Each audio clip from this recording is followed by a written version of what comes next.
dog doesn't want to come walking with me, I guess. Hey, welcome back to the channel and welcome to this week's plein air painting upload. My name is Kyle Martin and this week it's welcome to the channel and welcome to the first week of March. March is such a nice time of the year. I got a notification from my weather app the other day and it said that meteorological spring had started on March 1st. And it kind of feels that way. The other day, Corbin noticed 2 swans right out here in the cornfield. And today when I was on my way to Baraboo, I saw 3 sandhill cranes were back.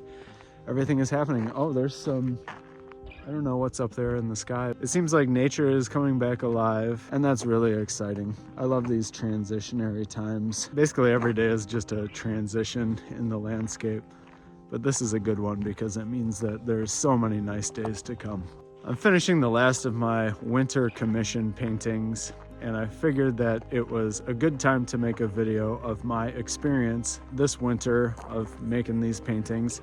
And I came up with 2 underlying fundamentals, kind of my philosophy on doing commission paintings, and I just wanted to pass that along in this week's video. Of course, some painters accept commissions and some don't. And anytime you talk with artists about anything, there can be some fun and some weird drama. I just got done rereading the book, The Private Lives of the Impressionists. One of the painters, I think it might have been Degas, was mad at Renoir because he said that he was just pandering to his collectors and making commission paintings and not chasing after his true vision or his inner vision. And I got a kick out of that because sometimes you just think about these, you just think back to Paris in the 1800s, and it's kind of funny to hear that they deal with some of the same critiques that you can hear today. I happen to be a painter who does accept commission work, and I think it's very possible to do commission work and still realize your inner voice. And it doesn't have to be something that is so terrible and soul-sucking as what some other people think. But hey, you know what? Also, they have their points too, and everybody's free to do what they want to do. I don't really advertise that I do commissions, but I do get people who ask me from time and time again. And actually this winter, I did quite a few of them, and we're gonna check out 2 in today's video. Taking the time to really understand what the collector wants, and I've also been very clear with my collectors on what I'm able to do for them. And all that does is just takes the guesswork out of it and just makes the whole transaction go so much easier. Of course, it's not possible for any artist to make the paintings that live in other people's heads, but when our perspective is valued by our customers, it feels really good. And the 2 things that I found that were very helpful for making commission paintings over the winter time was, number 1, just being very clear in my communication with the collectors, being very clear with the collectors, getting things in writing. In a couple of cases, I actually sent over preliminary sketches just so that they could get a feel of what the end result was going to look like. And that was probably one of the most helpful things that I did, because then I had the peace of mind knowing that they had signed off on it. And from there, it was just smooth sailing. And the second tip that I'm going to share in this video is to just take the time to get a good start and do your best work. I don't want to spend time creating a painting that is going to end up getting scraped off. Every day is a new blessing and every day is a new lesson. And it seems like every day I just have to remind myself, take it easy, do your best work. And sometimes all that I have to do is to focus on 2 things when I'm starting a painting. And that's just to design the composition in an interesting way and getting a good and accurate placement of the shapes during the underpainting phase of the painting. I kind of compartmentalize the way that I work, and I'll take as much time that's needed up front to get things started really well. And you can always get a good finish as long as you can get a good start. The starts are what's so valuable for painters. And in today's video, you're gonna see me spend plenty of time getting those starts. Anyway, I'm just hanging out with the cat and we're gonna get right into it. We're gonna head out into the field This was a snowy and windy day that I painted out in the Cazenovia Hills. I have a cat on my lap as I'm recording this.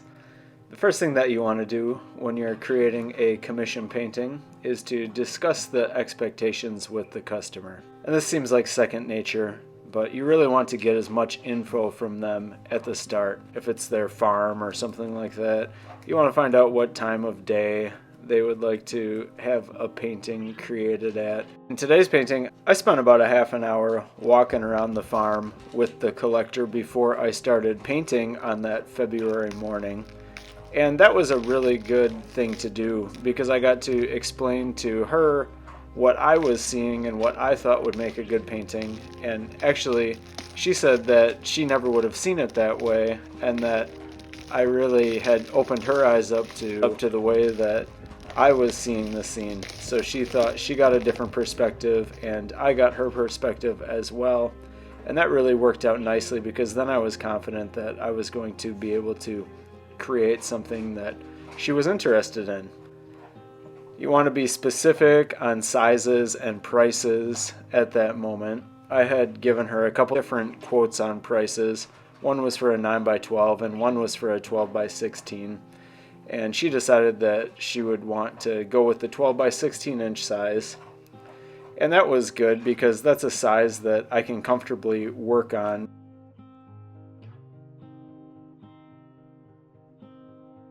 And I can finish within one painting session or maybe two if something was very complex. So I'm always trying to be specific before I start working.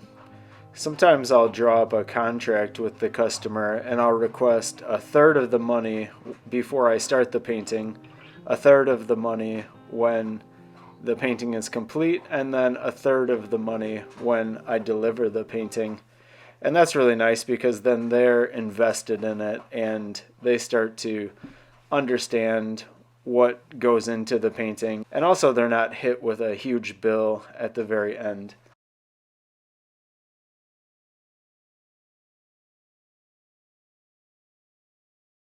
In today's video, we're out in the Cazenovia Hills. We're just outside of Germantown, Wisconsin, and we're making a painting of the Thompson family farm. This is a commission painting that the owner of the farm had asked me to paint. Oh no, I'm burying things in the snow. The first thing that I did was I created this marker sketch, and that helped me to familiarize myself with the scene, and it helped me to understand the value relationships that I'm working at. The next thing that I did was I took about 25 minutes and I created a site-size sketch on the canvas. The next thing I have to do is to mix some piles of paint and get the painting up and running. I figure I got a couple hours left of painting, so let's make it happen. You also want to make sure that in general they're familiar with your work and your painting style and what you can do for them. I'm not gonna do a commission of a 30 by 40 inch painting for anyone unless it was the right situation, and in that case to do something very large it would have to be for somebody who had collected my work and loved it and just had a really positive outlook on my work in general.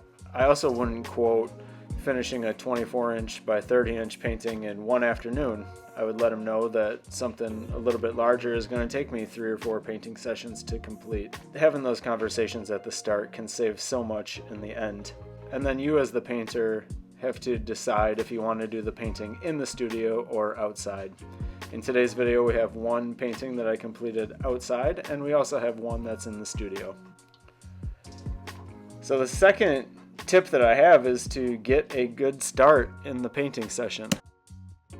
So now that we've talked about the ways to communicate with the collector and the expectations that you both can have, it's time to talk about how to actually approach making the commission painting. I focus even more on the start than I would, on getting a good start than I would normally. And sometimes before I paint, I'll just sit for a moment and visualize how good the underpainting is going to look. And I'll just think to myself about how good it's going to feel to create an underpainting that looks so good.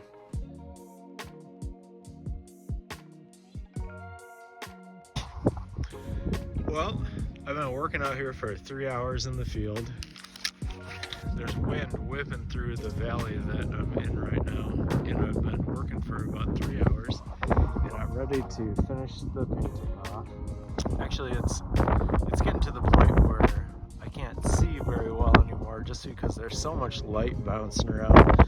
This blanket of snow that's on the ground acts as a reflector, and so normally there's just light coming from the sky, but today there's of course light reflecting off of the snow, so it's coming into my eyes from all angles. There was some complex problems to solve. It's kind of a complex scene.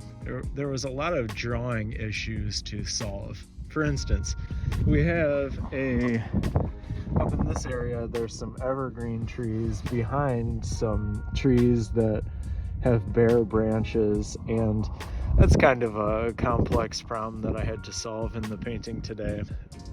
And another problem that I had to solve was the value structure of the painting, the underlying foundation for the painting. And I think that I made some good decisions at the start. My best decision that I made was doing a grayscale thumbnail sketch to get things started today. And that helped me see that the snow is actually quite a bit darker than the house. I really wanted the house to stand out. One reason to make the painting was that this was the Thompson family farm, and I wanted the homestead just to stand out. So that's the lightest value on the painting today. I really kind of had a nice time standing out here today.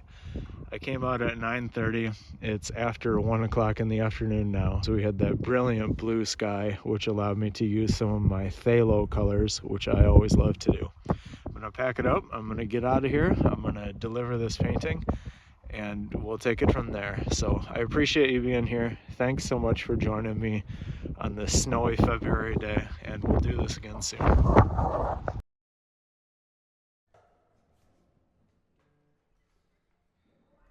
So often with painting, the success or failure of the painting happens within the first stages of the painting. And so I try to make good decisions with compositions, and I take extra time to lay out the painting to best express the qualities that I'm looking for. I set the pace for this session by getting an accurate underpainting, and that's not for everyone. I know there's a lot of painters out there that just like to slap a lot of paint around before they really start to hone in on the drawing, and that's a great way to work too. But for my process, an accurate underpainting can lead to good values and good colors. Oftentimes I think about the John F. Carlson quote where he said that after a couple of years, those painters who spend time focusing on the fundamentals of composition and value when they're starting the painting wind up to be better painters after a couple of years than those who just approach everything in that slapdash fashion. And so that's just me. That's what I like to do. But commission paintings can be fun, and both of these paintings just kind of rolled off the brush because I spent so much time trying to make a good painting. And I appreciate all of you being here for this week's video.